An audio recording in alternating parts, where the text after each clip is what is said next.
তো যে দেখো দেখো ইকবাল, তোমার এই ভাইটা একদিন মানুষের মতো মানুষ হবে, তোমার মুখ উজ্জ্বল করবে।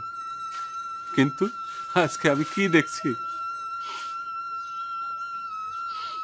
আমাকে ক্ষমা করে দাও ভাইয়া।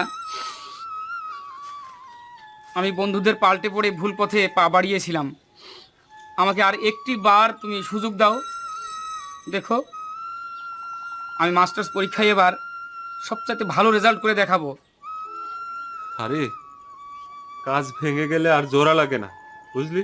তুই তুই আমার সারা জীবনের পরিশ্রম বৃথা করে দিয়েছিস। আফরিন, তুই ওকে চলে যেতে বল। ওর মুখ আমি দেখতে চাই না, ওকে আমি সহ্য করতে পারছি না। তুমি দুঃখ করো না ভাইয়া, তুমি ওকে ক্ষমা করে দাও। তুমি তো ওকে মা বাবার আদর স্নেহ দিয়ে মানুষ করেছো। তোমার মতো ভাই পাওয়া তো আমাদের ভাগ্যের ব্যাপার। তুমি ওকে ক্ষমা করে দাও ভাইয়া, শেষবারের মতো। ভাইয়া, তুমি আমাকে ক্ষমা করো ভাইয়া।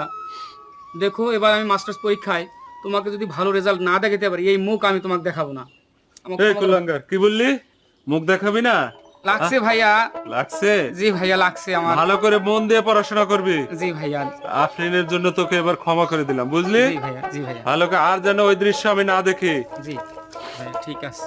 দেখে নিও ভাইয়া, আমাদের এই দুর্দিন আর থাকবে না। গাড়ির চাকা একবার উপরে ওঠে আবার নিচেও নামে। আমার ওই কলেজের চাকরিটা হবেই হবে। দেখে নিও। চাকরি করবে? আমি আগে তোকে বিয়ে দিয়ে বিদায় করব, বুঝলে? তুমি শুধু আমাকে বিদায় দিতেই পারলেই বাঁচো ভাইয়া। কি বললি? আমি তোকে বিদায় দিতে পারলে বাঁচি? আরে, তোরা হলে আমার প্রাণ, বুঝলি?